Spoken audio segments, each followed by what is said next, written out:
everyone to another week and another edition of On the Trail in Search of Living Legends. This is going to be season 2, episode 5. I'm here with my brother and my partner, Mr. Nick Valente. Nick, what's going on, man? Jay, how you doing? I can't believe it. February 2024 already. Amazing.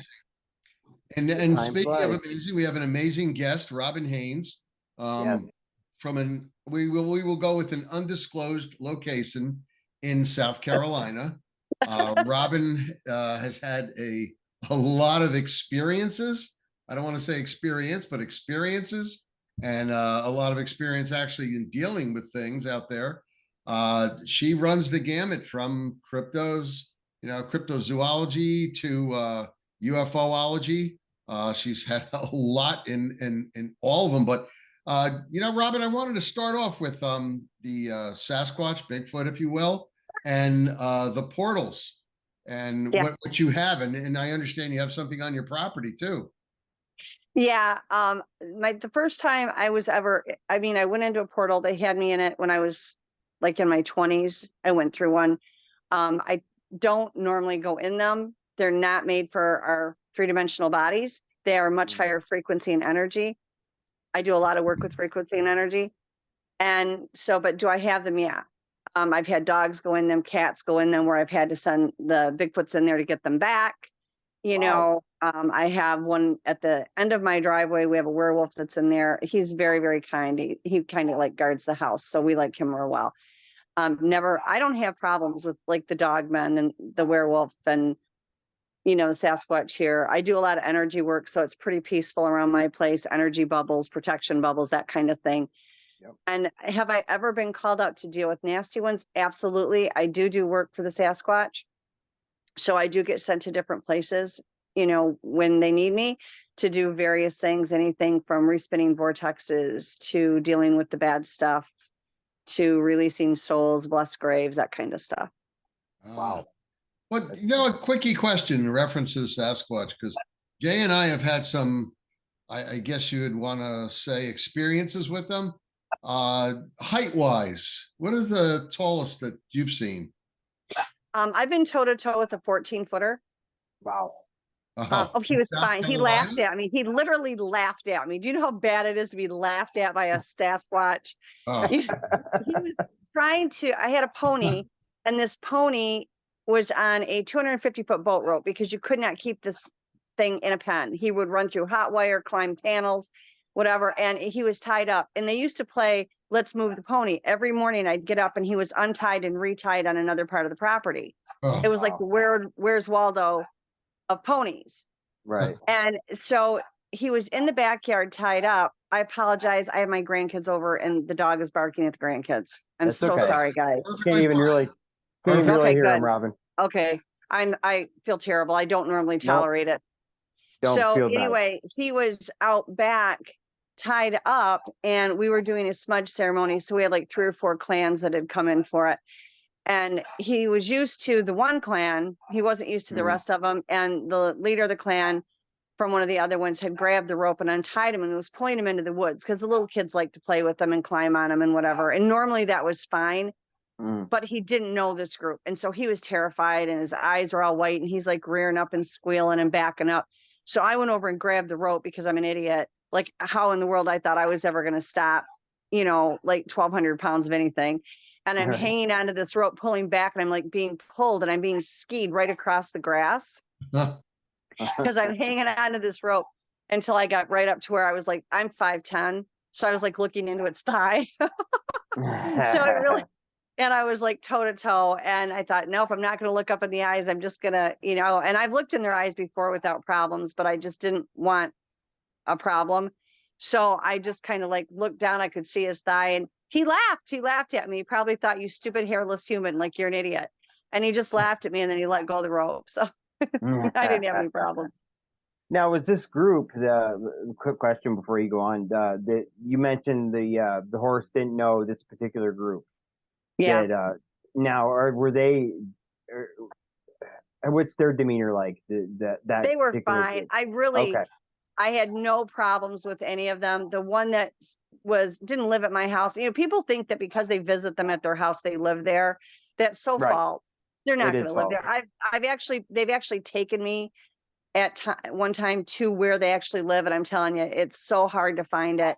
I ended up going through a portal when I showed up there, and it's not easy to find. You may find temporary shelters and that kind of thing, but where they actually live, there are people that have, but it's just few and far between.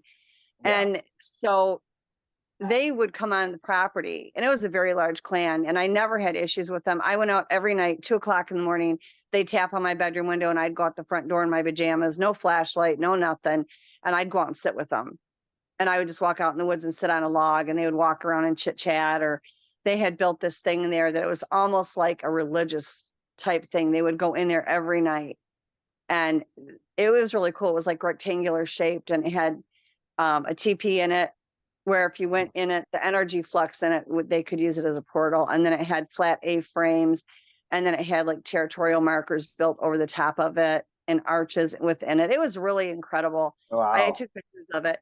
And so they would go there every night, but I would go out from like 2 a.m. till 4 a.m. with them. Wow. And I would just sit out. I never had any problem. If the teenagers got a little bit torqued up, then I would just sit closer to the house. I wouldn't go like all the way out in the woods, because you don't ever want to be where you're cut off, Right. where you can't, you know what I mean? But Exactly. they were really good. And then when we did this ceremony, a friend of mine actually did the ceremony, not myself. We had 3 other clans that came in. So we had a lot. I mean, there was a lot there, but everybody behaved really well. Nobody, was aggressive. They were all very friendly. Just happy, I think, that the smudge ceremony was taking place. So I just never had that problem. Where I'm at now, my core group from Michigan is now here where I'm at in South Carolina. And there are a few clans around here. And like, this is the meeting place. Everybody shows up here at different times. And I've got witnesses for all this, and I've got photos to all of it. I mean, it's not like there's no proof out there. So they do pretty good. I mean, they really do pretty good. The only thing about the ones here, the ones in Michigan were so hands-on. Like literally, I could gift them anything and they took it, and they would gift it back, give me something back. They would come up behind me when I was out in the woods at night and put their hand on my shoulder, or I always slept with my bedroom window open a little bit, and my bed was right next to it. And I'd wake up in the morning and I'd have leaves and mud in my hair where they played with my hair at night, So, I mean, it was probably one of the best scenarios, I've ever had. And the ones here are very up close and personal, as far as looking in the windows, tapping on the windows, walking around the yard. They've let us know we had a electrical fire out because the tree had come down on the power lines and started a fire.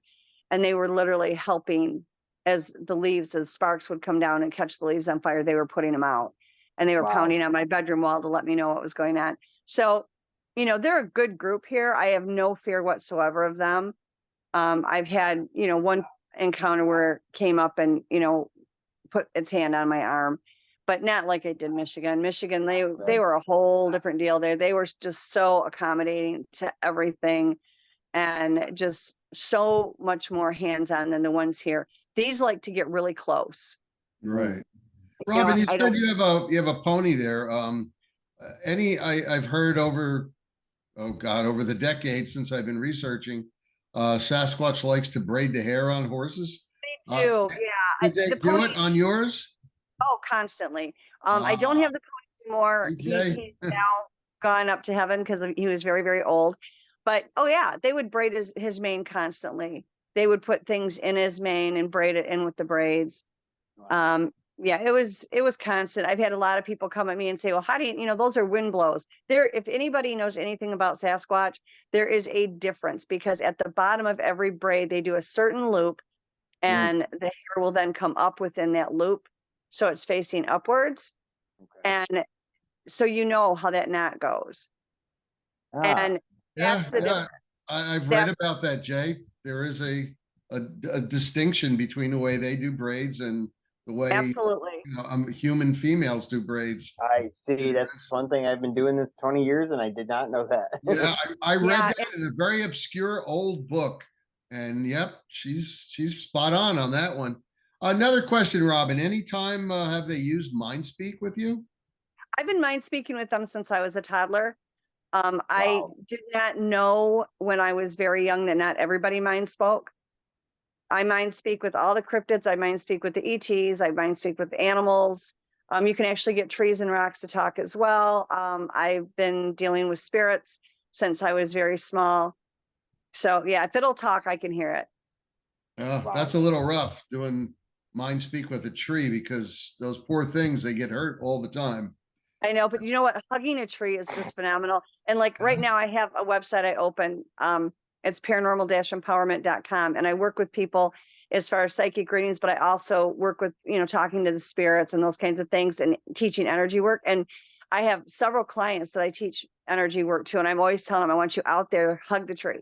Like do the energy exchange with the tree because it's absolutely phenomenal. And it really is. And every one of them will call me later and say, oh my God, I loved that. Like that was so incredible, that Yeah. energy exchange with a tree. Robin, Sure. give your address again on that. Oh, it's www.paranormal-empowerment.com. Okay, good. Everybody note that there is a dash, in there. Yeah, there is. Otherwise, There you're is. not going to get the right channel on there. Very good. That's excellent. So basically, Robin, Stacy and I do this in the summer where we'll take our shoes off and walk around barefoot, like to ground ourselves. So Yeah, is that grounding. that's similar to the tree hugging? Is that similar, or is it a little bit different? When you're hugging the tree, you're doing a physical exchange of your energy and the trees. Like you can push your energy into it and then you're going to pull it back. When Okay. you go and do the grounding, the biggest energy battery that we have is this planet. Yeah. So when you're doing the ground, you get your shoes off, you got your feet on the ground, and then you're going to manifest in your mind the energy coming from inside the planet up through the bottom of your feet, and then very slowly filling the entire body out through the top of your head. When you do that with a tree, when you do it grounding with the ground, that's the purest source there is because you're right there with the ground. When you do it with the tree is part of that because it has roots that goes into the grounds. It gets its nutrients, its life force, its energy. Everything comes from the ground anyway. It's a little bit more pure when you do the grounding through the earth. And then like if you're in an area where it's snow on the ground or whatever, and it's just not feasible, go to concrete that's directly above the ground without a space between it, because concrete is rocks come from the earth.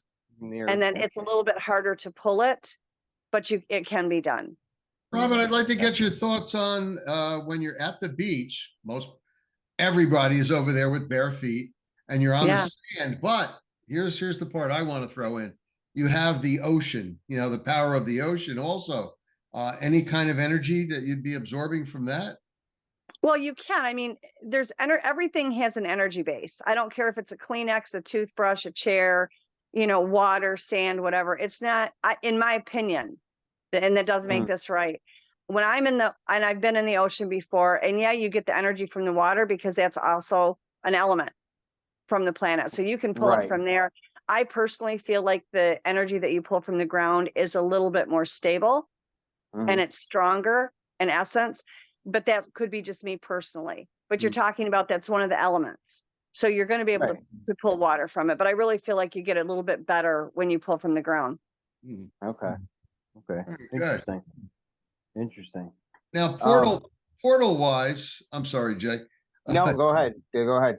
Portal wise, when you entered a portal, was it any different than like here on Earth? Did you see any different? It was crazy because my experience, everybody's is different. Okay, you have different kinds of portals. You have some that are anchored, which means that they're not mobile. They're right there all the time. Right. And then you have some that I literally have seen, the Sasquatch just open one up, wave an arm, and it opens up in the ground or up in the air or wherever. So they're mobile. They can put them anywhere they want, and so, but they're all an energy source. Everything in it is frequency, and that's what creates it. So when you go in them, depending on where you want to go and what you want to do is going to depend on your experience. When I did it, I was at home. It was like 11:30, 12 o'clock at night. They wanted me out in the woods. At that point, I was much younger. I was like in my 20s and I'm thinking, I don't know why this is going on, but okay, I'm game. I went out there and I walked for like 2 or 3 miles in pitch darkness. I had a couple of friends that insisted they go with me because they didn't want me out there by myself because we had cougars and bobcats and everything where I lived at. And I was trying to get away from them because the Bigfoot kept telling me in my head, just leave them. They can't come. They can't go here. And I'm like, I didn't even know where I was going. They didn't give me any information. They just said, come, it was like, I knew where I was supposed to be, but no words had been spoken.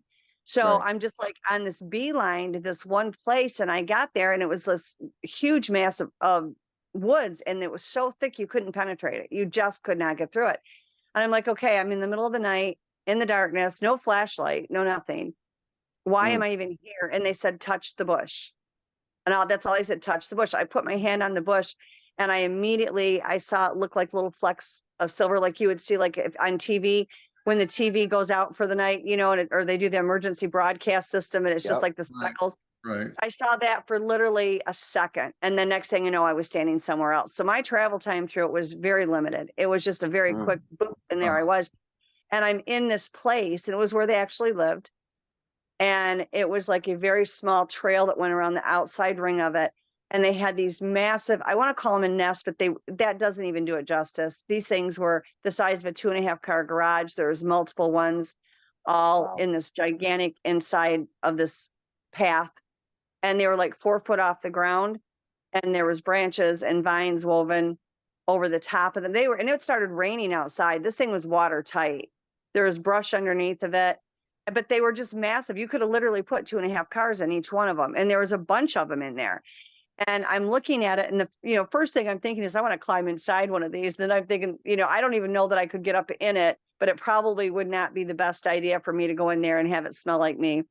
And I heard a noise and I turned around and there was a male, a female, and a small little girl of Sasquatch that were standing there.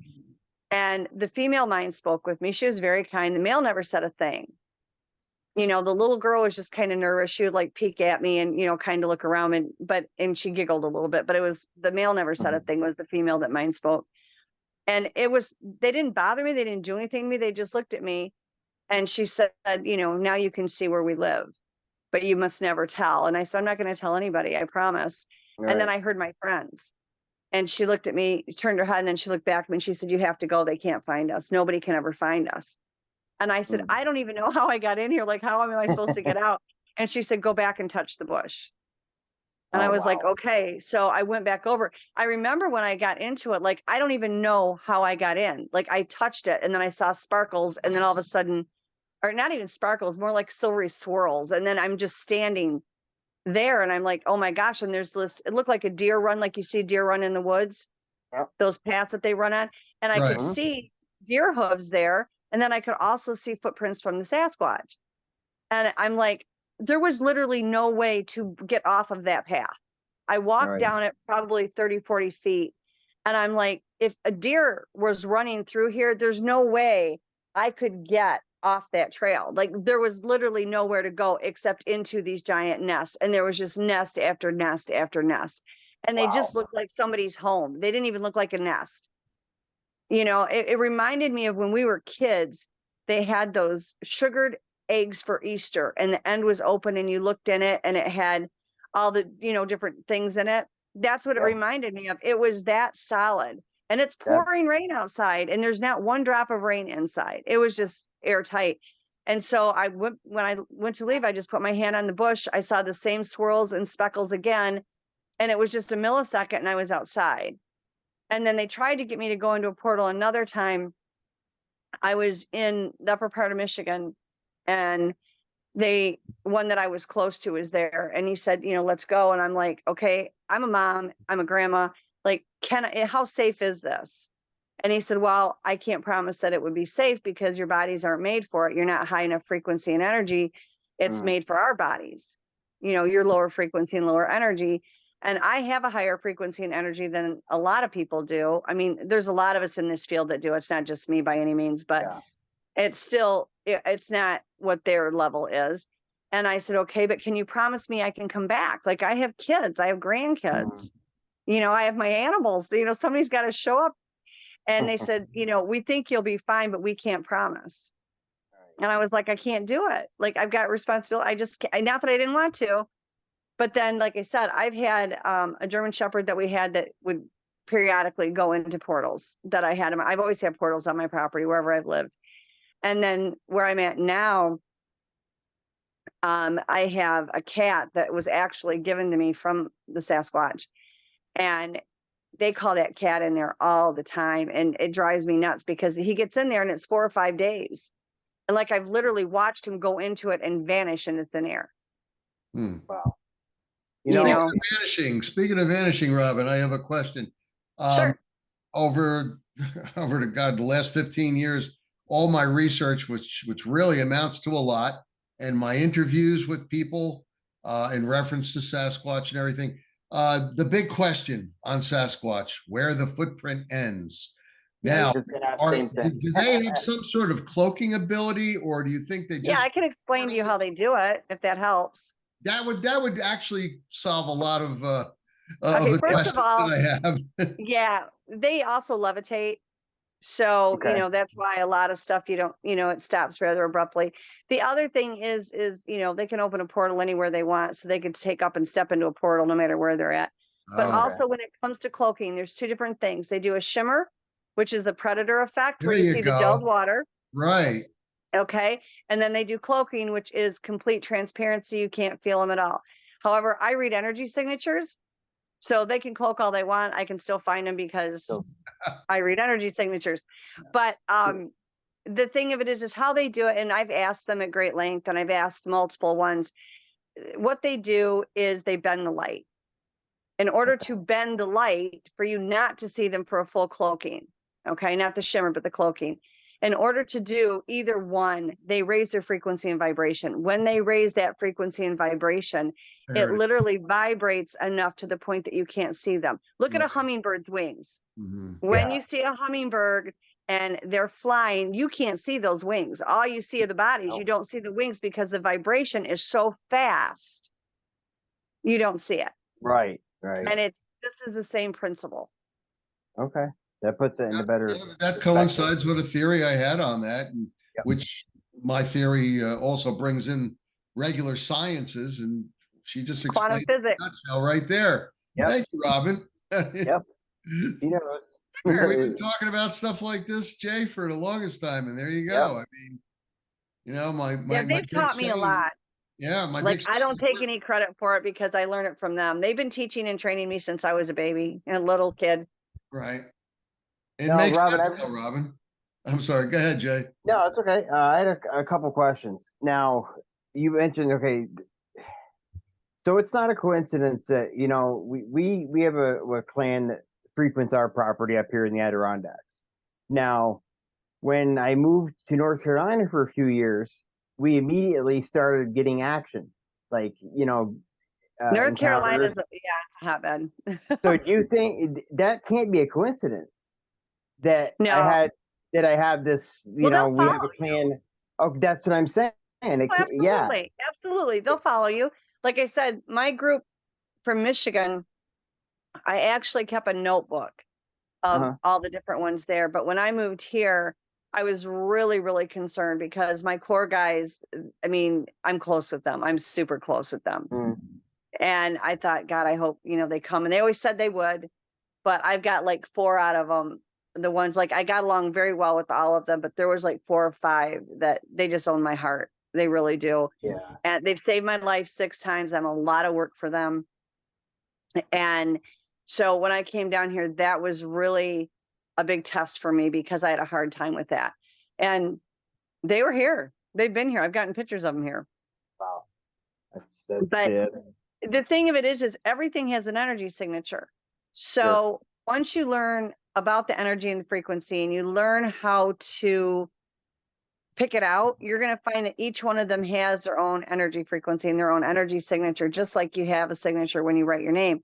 So or a thumbprint even, everybody feels different. So you're going to be able to feel that energy, even though you don't see them. Oh yeah. And know, okay, it's such and such. And that comes in really handy because the one thing about energy is it never lies. Energy does not lie. Frequency does not lie. So if you're mind speaking and you're talking to one that you normally talk to, like I have some I talk to on a daily basis. And then one comes in and says, oh, I'm that one, like you just say you're talking to one and you're named him Winnie the Pooh. Okay. Then the next day, something comes in and says, "Oh, it's me. It's Winnie the Pooh." And you're like, "Wait a minute. This is not the energy signature for you." So now you're being lied to. So what, you don't even respond, because if you respond, they can get a lock on you. They can connect with you. So if you feel like you're out in the woods, or you're at home and you're speaking with something, or you happen to go in the woods and you feel that, your body will recognize energy before your brain will ever pick it up. So you almost, like, if you have like a darker energy around there, your body repels it before you even get a chance to think about it, to process it. You don't ever connect with it. Okay. You do a couple of things. Not only do you just move away from it, white noise. It's so difficult for anything to find you and connect with you in white noise. Take your phone, put on some music. You don't want anything harsh or rough or, foul. You want upbeat, peppy, happy, whatever, and loud. And What it about, keeps like, things. oh, Pardon? sorry. I was just going to say, what about Native American Oh, flute absolutely. music and That's stuff like great. that? Yeah, that's Yeah. great. Okay. Yeah. And Great. that way it doesn't connect with you, but you don't even bother to say, "I'm not speaking with you," because in you telling it that, you're giving it a way to connect to you. You're giving an opening. So it's like, for example, it'd be like, I know my wife, for one, she's heavy into the paranormal, and she is always, when we're watching movies about, say, exorcisms or whatever, she'll be, when they Yeah. mention And you got to the be name, careful, because you that got to will be connect those careful. things. Yeah, She'll tell me, absolutely. don't listen to the name, don't say the name, don't listen to it. It's giving them the No, opportunity. yeah, you don't. Like, I don't anymore watch anything scary like I used to when I was a Right. kid. We all go through that period where you think the scary Mhm. movies are cool. And I didn't like scary movies at all, but I Yeah. did like the documentaries, like Amityville Horror and those, because I Yeah, like I the like true it. stories. And I can't, I'm too intuitive now. I can't, like, Yeah. as you go through your life, the abilities that you have only Mhm. get stronger. The Yeah. person you were yesterday, you won't be tomorrow. Right. It's a progression. It's a progression that comes sometimes very slow and sometimes very fast. And I've never not had abilities. Like, I don't know what it's like to not have abilities. Like, my whole world is really bizarre. Like, paranormal is my normal.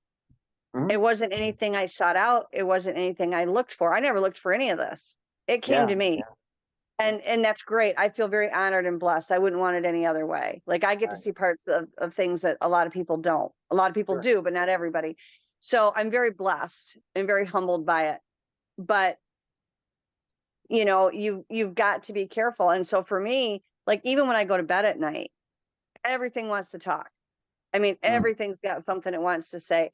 So it's like I turn on sitcoms or music at night when I go to bed, just because it's something to kind of drown it out. I mean, I can block Right. it. I know how to block it. It just takes more energy to block it. And it's like they'll wake me up at 5:30, 6 o'clock in the morning because they have a message for me. And I'm like, really? They don't have a sense of time, because we created time. They didn't. Yeah, And I'm it's Couldn't like, you you true. wait couldn't till have let me 7? sleep until 8. Yeah. I mean, it's like, come on, guys. I mean, I mean, you're like wakey, wakey, eggs and bakey. Come on, it Robin. is. It, Go. it really is. It is. And it's funny because they're not nocturnal. They are absolutely not nocturnal, and they don't migrate. Everybody's like, "Oh, they migrate." No, my ass. They don't migrate at all. They will send, when the food sources get scarce, they will send the hunters for the clan to follow the Mhm. food source to get food and bring it back.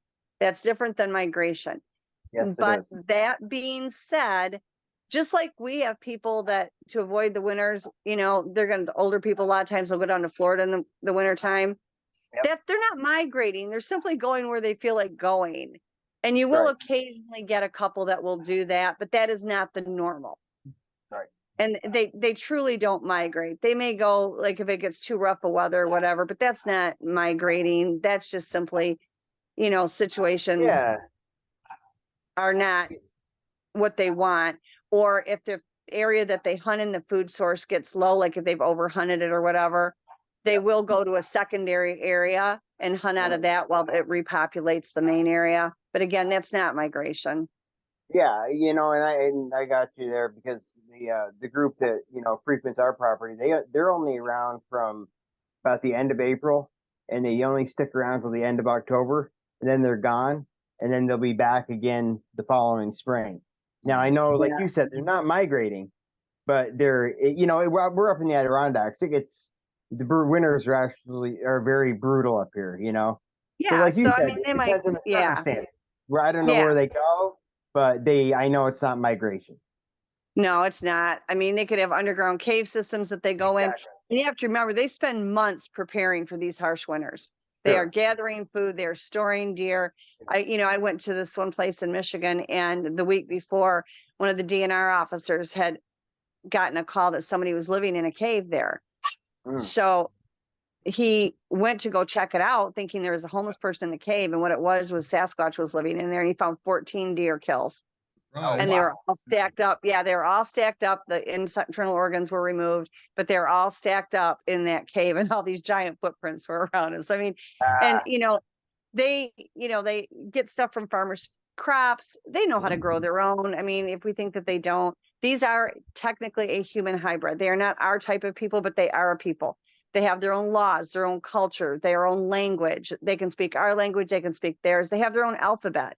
They can read, they can write. Maybe not as fluently as we do, but we do fluently because it's our culture. In their culture, they're very fluent, but they Sure. may be, it's just different than ours. It's like if you were to take up and go to Japan, you're not going to fit right in and blend because you're not used to everything in Japan. Right. Right. Mm. Even if you're fluent in Japanese, it's still It's a culture. different. It's a Different culture culture. shock. Yeah. Right. Yeah. They all Good have, point. yeah, and they have their own laws. And it's kind of like our federal and our state laws, because there's a blanket of laws that goes across for all of them. Mhm. Okay. But then each clan, that leader of the clan, will dictate what we would consider our state laws for that clan. Some clans will use all the paranormal abilities, which are just astounding. Other clans are old school, and they're like, well, we'll mind speak, but that's all we're doing. And if they don't teach the children that they can cloak, that they're multidimensional, that they can levitate, that they can, create all these things, and that they can shapeshift, and they can do all these things that I know they can do because I've witnessed it. The kids don't know they can. But as they get older and they spread out, and they may take a mate with another clan, and then they get integrated in another clan, and that clan, if it's a clan that uses all the abilities, then they're like, okay, you have this, you can do this, and they can tap into it. They can tap into it at any time, but if they don't know they have it, they're not going to use it because they don't know they got it. Right. Robin, I'd like to get your opinion if you have any knowledge on this, but at least your opinion. The cousin to the Sasquatch, the Yeti, in the Himalayas. Any thoughts on that? Yeah, I mean, it's just the same thing as, like, again, I try to explain it in a way that makes sense. It's not any different from all the different nationalities that we have in our world. Mhm. It's the same thing. have They're their all different subspecies of it, just like the Yep. ring pandex is. Mhm. Yetis are the same way. Now, I spoke at the Russian conference back in 2000, it was 11 or 12, the International Scientific Concert or Conference. And when I was there, I saw, what they call their snowman or Yeti there. Abominable And snowman, yeah. yeah, and it was funny because they would mind speak, and they would start out speaking in Russian. And I'm like, okay, listen, Oh, Igor wow. Gorstev tried for years to teach me Russian. I am inept. I cannot do it. It cannot be done. I admit it. And so they would switch over to English. And I still hear from them every now and then, not a lot, but I do hear from them Wow. still. You That's have to awesome. understand that when you mind speak, or like I do remote viewing and astral projection and that kind of thing, when you do that, time and space doesn't exist. We created time and space. So when they're mind speaking, there is no time and space. You might feel like it comes in a little stronger because they're closer, but it's just as fluent. It's like I have clients that I work with all over the globe. I don't just work within the United States. And I talk to theirs frequently. In the UK, I have one in Norway, Australia, Africa, various places. And you can speak to any of them. It's a matter of focusing, calling out to them, and they respond. If they are willing to speak to you, you can speak to them. And if I can do it, a trained chimp can do it. Anybody can. I teach Mindspeak. It's everybody, in my opinion, for whatever that means, everybody can do it. And I think everybody gets it. But the thing is it's very limiting. When you say the words mind speak or telepathy, you're thinking that you're just going to get words in your head. It's so much more than that. It's astronomical. It's a thought, it's a feeling, it's a sense of knowing, it's a picture that pops in your head, it's something that plays like a movie. It's walking into another room and knowing that something happened and automatically knowing that what it is. And you're like, why do I know this? It's getting the answer to something. You know, when I was in school, I'm just horrifying when it comes to writing out a mathematical problem. I can give you the answer. I just can't get the problem right. And they couldn't understand why. And I'm like, yeah, because I don't know the darn answer. I'm getting told the answer. It wasn't that I knew how to get the answer. I was getting told the answers. It was, you know, it's like a I want cheat, you to but work I it couldn't work out it on out. paper, right? They want to show Exactly. your work. Yeah. Show my Robin, work. Yeah, there you go. 0. let's go from the Himalayas where I sent this back down the United States. Skunk apes, or would they in Florida? Would they be similar to a? Yeah, what I've picked up from the skunk apes, and you might get people out of Florida that have a little bit difference of opinion, but the ones that I've talked to and the ones that when I've been in Florida, I've had contact with, they are not as focused as some of our other North American Sasquatch. But again, you have to understand that they travel everywhere. Like they're all over the place. They do not stay, you know, I mean, they have their homes, but they also have families and relatives and they visit and they travel around. From what the ones that I've worked with in Florida, they seem to be a little bit more rowdy. Like think of a fraternity house having a party every weekend. Yep. And that's kind of where they're at.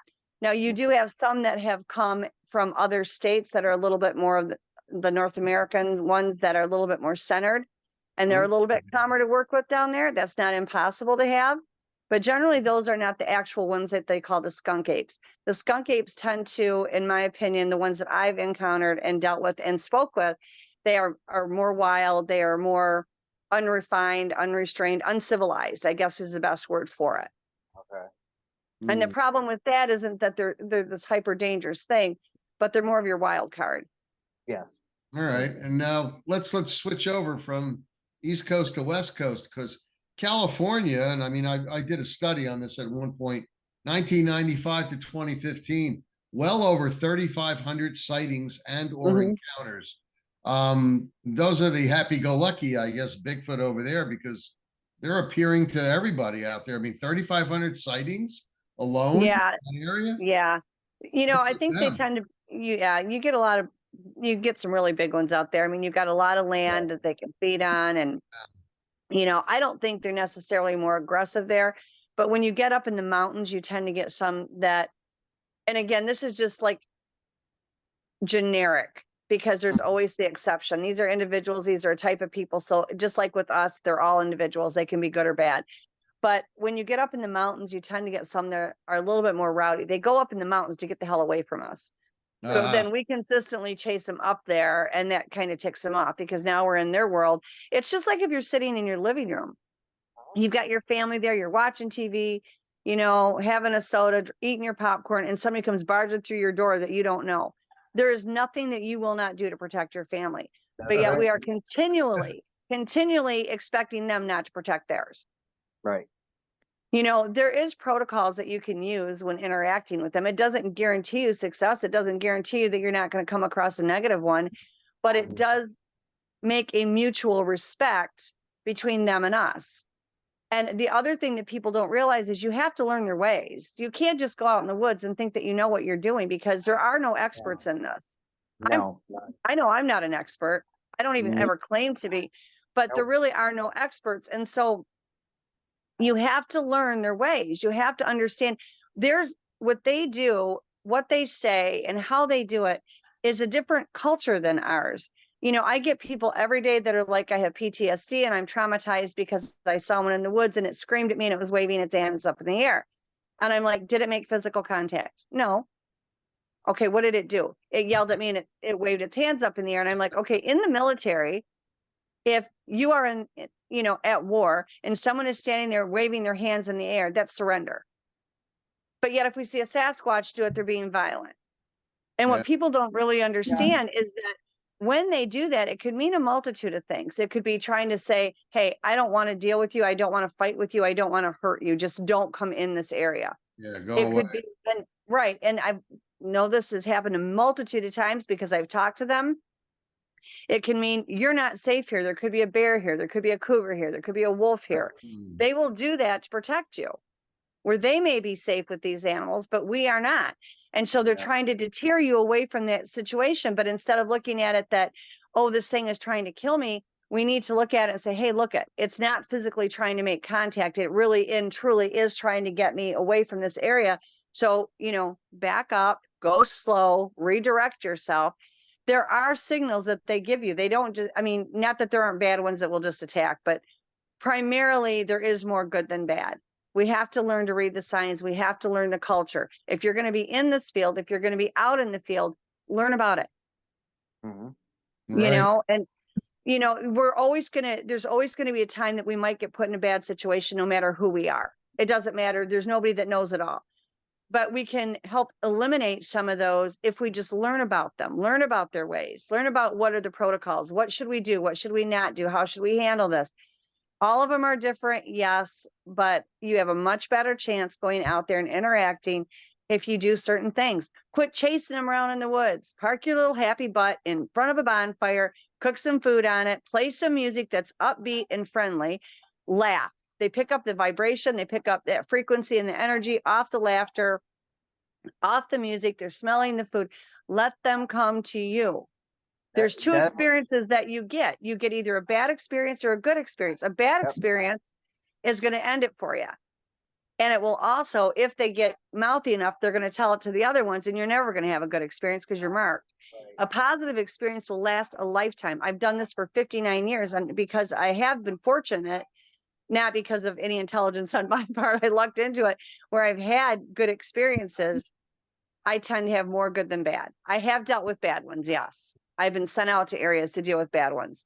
All right, let's go from California now, the West Coast, up to the Northeast, Canada. Any opinions on the Gugway? Canada's are big, very big. The ones in Canada, I had one that was kind of grumpy, but he never did anything with me. He was just kind of like, I don't want you here. And I was like, that's fine. I'm on my way out anyway. I've gone up in the mountains. They tend to be a little bit more wilder there, but I don't think they're unruly. I don't think they're unworkable. Blaine Tyler, I help run the Nebraska Bigfoot Conference every year in April, 26th and 27th this year. I have Blaine Tyler and his beautiful wife, Lisa, are coming from Canada. I have Dave Scott from Spaced Out Radio coming from Canada. We've all had positive experiences. They've had, Blaine is a hardcore researcher. And so, I'm sorry for this stupid dog, you guys. Oh, he's terrible. Can't even hear him. Don't worry about it. Okay. And he has had good experiences and bad experiences, but that's anywhere. Again, we have to remember these are a type of people. So they're all individuals. There's no two alike. There is no two that are going to look alike. And just because they have a conial head doesn't mean that all of them in that area are. I hear that a lot from people. Well, they're in such and such area. They all have cone heads.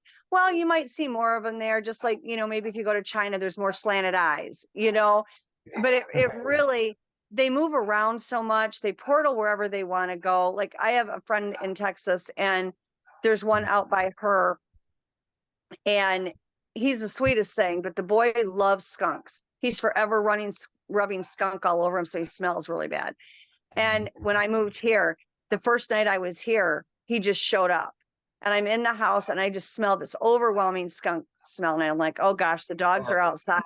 They're getting sprayed. So I'm running outside. I let the dogs in. That one dog smells like skunk. And I'm like, it's Micah. I know it's Micah because nobody else is going to smell like that. So I called out to him and he's like, I just wanted, to say hi to you in your new cave. And I'm like, okay. And he was back in Texas within 15 minutes because he just portaled. Yeah. And there's some that won't use the portals and will simply travel and they'll walk. They have no problem walking great distances. Like it has no problem for them at all. Yeah, we had one up in the Northeast here about 13 years ago. People were seeing a white one, a huge, massive white one. And the sightings started here, moved into Vermont, moved into New Hampshire, moved in and went all the way up through New England. Now, I'm not saying it was definitely the same one, but let's face it here, there aren't, Robin, you'll I don't know if you agree, but there aren't many white ones, right? I mean, Oh, there's not a as, ton of them, right, but That's the compared to other colors, like other, like the, no, because here's the thing with the white ones, okay? And to me, it sounds like that one was traveling. I'm yeah, just going to be honest. That's the feeling that I get off of it psychically. It Yeah. was the same one.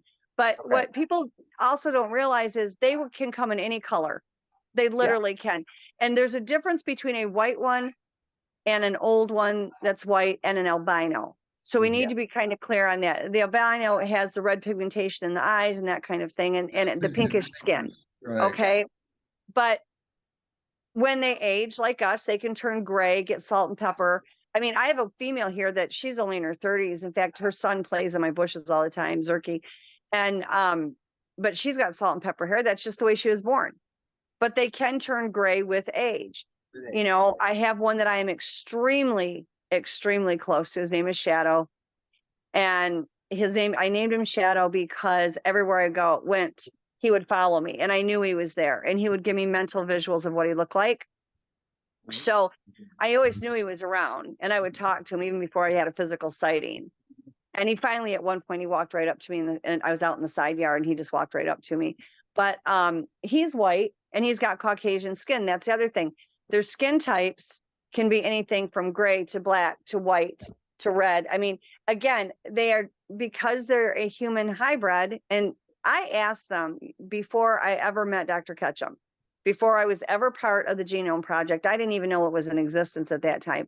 I said, everybody is fighting and fighting over what you guys are. Like, what are you? When I was little, I assumed they were an animal because of all the hair, and I'm an animal lover. But then they talked to me. But then so did my dogs because I was telepathic. I didn't know that not everybody did that. Right. And then I watched all of these things that they would do. And I'm like, there's no way you're an animal. Like, what are you? And they pointed to me and they said, we're human like you. Then they pointed to the sky and said, and star people. Wow. And I'm like, okay, that makes sense for the abilities, you Yep. know? And so then they told me to contact Dr. Ketchum because she needed help. She knew the truth. Well, for the Genome Project, there's nothing in it about star people because you have to have something to test the DNA to. Only the government has access to ET DNA. So on the mother side, which is the mitochondrial side, it's human. The nuclear side, which is the dad, it's unknown because there's nothing in any genetic database that we can get our hands on that matches what was pulled on the father's side. So that's why that says it's human and unknown, where I say it's human and ET because that's what I was told by them. That has nothing to do with the project itself, just so people are clear on that. That's not me putting words in the project's mouth. That's just what they said to me. And they actually built this map and the structure. I made the mistake and I said, I really like the structures. The next morning, my entire woods, there were so many structures. It was unbelievable. You couldn't turn around. Igor was out there and I had 10 acres. In the first 2 acres, he was out there for like 4.5, 5 hours taking photos. And I said, this is normal, right? He said, this is not normal anywhere. Nobody has this many stick structures on top of stick structures. He's like, I didn't even get through the entire 2 acres because there's so many and I haven't even gone into the back yet. Wow. But they made this one structure and it was at an angle, and the way it sat, it angled so that the only opening in the trees that would go up to the sky, you could see it through that opening. The rest of the woods back there was solid. You couldn't see it, but you could this, and the moonlight would hit it. So someone that I knew at the time was an architect, and he said, I'm telling you, that's a map. And I'm like, what kind of a map? And he said, I'm going to get a plat map of your property. I said, okay. So he went into town, he got the plat map, overlaid it on top of what they built, and it matched perfectly. So there's a plat map, but I have photos to prove it. Plat map that matched that stick structure, and that stick structure faced the sky, and the only spot in the entire woods back there that you could see from the sky. Wow. And it doesn't surprise me because I had UFOs landing. I've been an ET abducted person my whole life. The last time was like a year ago, although I think something happened between now and then, but I don't remember very clearly. But I've always been an abductee. My first one that I remember, I was 4. And they had told me at that time I had been on the ship multiple times. But I mean, ships would land in my side yard. It was literally crazy. And here, when I moved, I'm thinking, well, maybe I'll get a break from it, but it's happened everywhere I've ever lived. And I didn't get a break from it. We have video footage of UFOs here that MUFON has said is a class 1 sighting. I have a picture that was done by a security camera of a triangular craft outside of my garage, and underneath of it is an open portal with a head sticking out of it. Wow. I have pictures from the security camera of beams from ships that are being pushed down onto my bedroom. Ooh. So, Robin, any connection between aliens, UFOs, and Sasquatch? And let me also throw in here Dogman. Any Absolutely. connection, you think? Absolutely. I think we're going to find, well, we already know that I know that there's the genetics, you know, they have some major abilities, and that's where the abilities are coming from. I'm now working on with Dr. Ketchum. I'm not doing any of it because I'm not a scientist. I do paperwork. That's what I do. But the cryptid genome project. So we're going to be doing all different cryptids. We are waiting for the Dogman samples to come back, but I think we're going to find, like, you know, I deal with all cryptids. I deal with cat people and goat man and lizard man, and, you know, I have pictures of various things. I think we're going to see, and this is just a guess, there's nothing back to tell anybody. I think what we're going to find is genetically, it's all going to basically be the same. Like the cat people are going to be feline, human, ET. Lizard man is lizard, human, ET. That's my suspicion.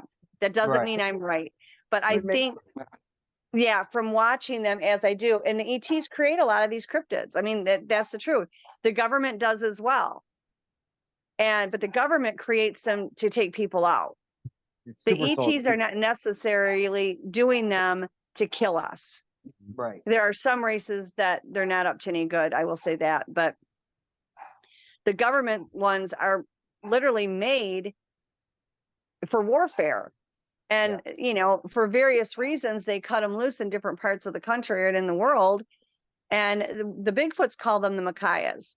And a Makaya is a cryptid that the government's, or that is created, whether it's by an ET or the government. And it's one that doesn't have a name. You know, like we have the dog, and we have cat people, we have lizard, we have all those. But there's some of them, Gizmo, quiet. There's some of them that literally there is no name for. I have one that's roaming around here that looks like if you crossed a kangaroo, a rabbit, and a cow, that's what you would get. Like, I don't know what this thing is, but it's friendly. It cloaks. It wanders around. I've only seen one of them, and it's never with anything else except it exists.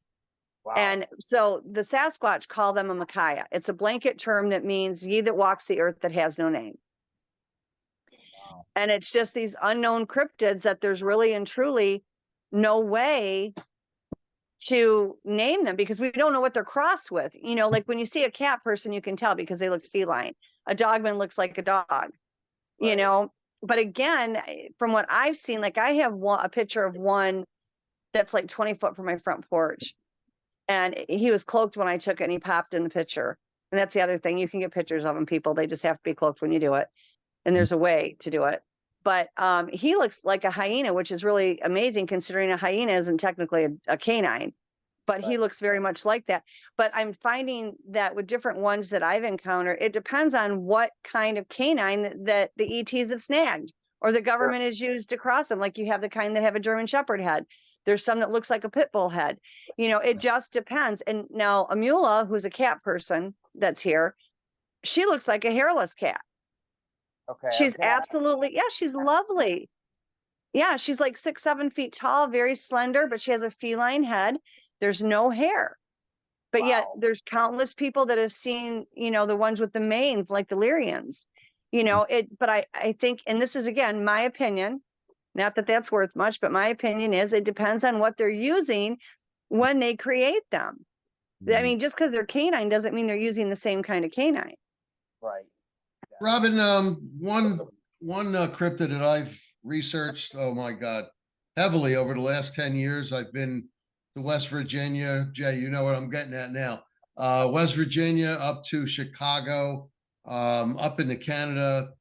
Sightings have been found on this particular, I'm talking about the Mothman. Sightings have been found in Russia, in Japan, in Hawaii, New York City on 9/11. Any opinion on the Mothman? Well, I think it's very real to begin with. I've talked to too many people that have seen it. The only time I've had anything to do with that, and I can't say 100% it was a Mothman, is I saw something flying. Right. You know, I think, you know, there is one that they, believe it or not, they actually call the Batman because it's crossed with a bat. The Mothman is another genetic manipulation with a moth, a human, and probably an ET because of the abilities that it has. I don't believe that they're necessarily a bad thing.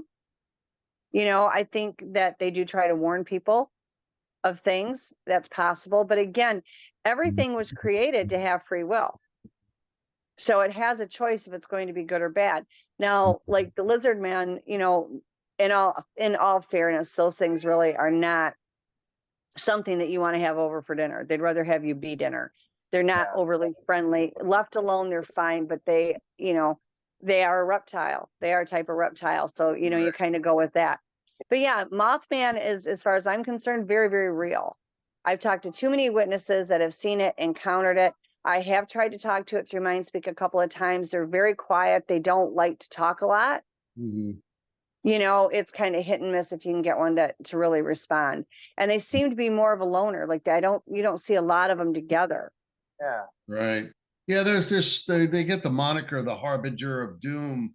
I think they're more of like information cryptid. Yeah. Because like in Japan, they warned about the tsunami. In Russia, Chernobyl, you know, with the atomic plant going off. Just like you said, they're warning. They're not causing it, they're warning it. Right. And excuse me, one of the biggest problems that I find with our people when it comes to the cryptids is everything is misidentified. We look at things from our culture. We are not looking at things from theirs. We say our words mean different than them. And we come from two different sides. So we have to, you know, quit looking at things from our perspective and look at it from their perspective.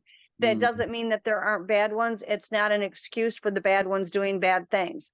It's about understanding where they're coming from so that we can meet in the middle and maybe not have as many of the altercations and the problems that we have. Now, like with Mothman, I have never believed that Mothman is intentionally trying to hurt anybody. I think it's there as a warning.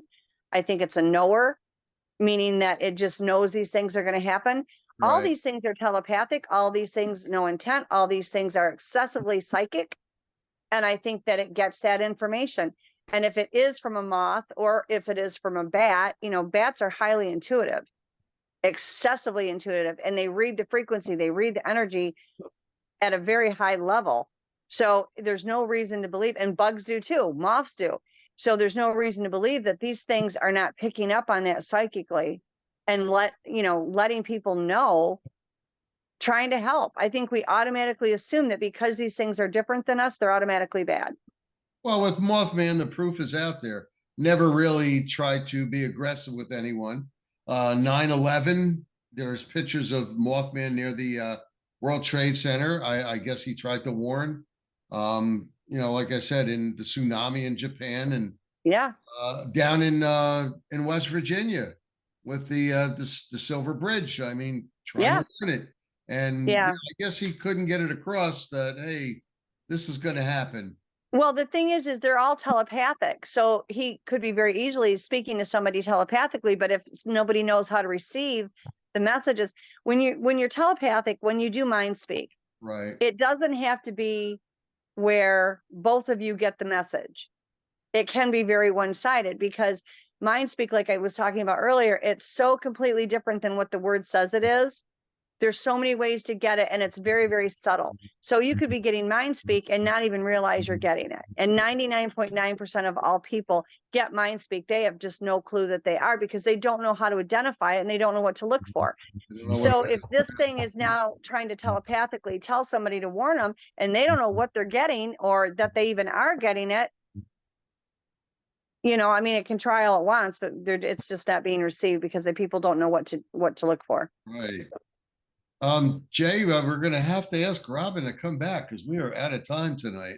That flew by, and Robin, that was awesome. It was phenomenal, Robin. We got, I mean, you Oh, thank you. I verified, enjoyed it immensely. Robin, Jay you got hold of verified me. a lot of the research that I've done, and we Confirmed. really need to bring you back for a part 2 or possibly a part 3 if it's Yeah, okay no, with you. I would absolutely love it. Jay's got my contact information, Nick. Jay, did Okay. I give you my phone number? You Not on the did. air, not on the air. No, never on the air. No, You'll but be I getting asked a Jay lot of if I phone gave it to calls. him. I was going to tell him to give it to you. If not, I'll send it to him and he can get it to you. Okay. You're welcome Uh, to call anytime. Hang Yeah, out after I this- record. Hang out for about 5 minutes. Yeah, Okay. Jay, this was one show which answered a lot of questions. We touched on a lot of topics that we've spoken about and we've given our opinions on and our research, and we're getting verification here. So Well, thank you once for again, having me. Robin, thanks Thank for you so coming. much. Oh, thank you. It's been wonderful. And people, for the viewers out there, we are definitely going to bring Robin back on for a part 2. So be looking forward to that. And if you need to reach Nick and I for any reason, you can go to Facebook Messenger, reach us there. Our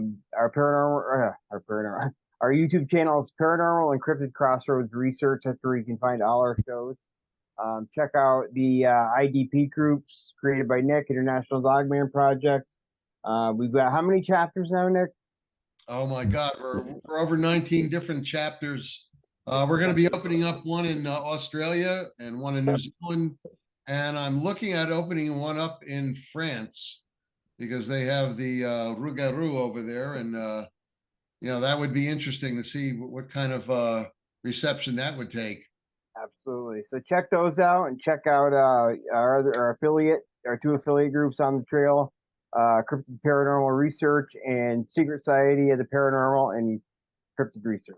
And the other show, the Cryptid Consortium. Yes, we do our second show. It's the Cryptid Consortium. Nick, you want to explain that a little better?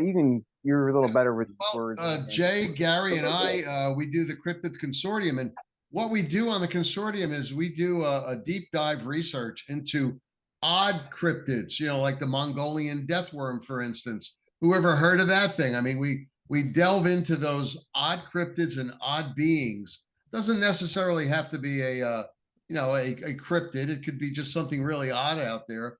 And coming up, we've got something like the Glimmerman type of cryptid that we're going to be doing. I mean, we do all the odd ones in that one. I mean, Bigfoot, Mothman, Sasquatch, Dogman. They're all like your everyday type names on everybody's lips, but Mongolian deathworm, no, and Glimmerman, the Slim Man, creatures like this, quite different. So even the Fresno Nightcrawlers we did last year, that was a really interesting one. But that's on the Cryptid Consortium, folks, and we're on YouTube. Check it out. So again, the YouTube channel is Paranormal Encrypted Crossroads Research. Check it out. Check out all the shows, and I think you'll enjoy them. And I want to thank Robin once more for coming on Thank tonight. you, Robin. Oh, thank you. I really enjoyed it, guys. Yeah, it was a blast. It was an honor to finally get you on the show. We really appreciate it. And Anything for you. We go way back. We go way back. We've known each other for years. And yep. So as soon as you asked me, I was like, oh, of course. Like, not even a problem. Great. Yeah. And that's awesome.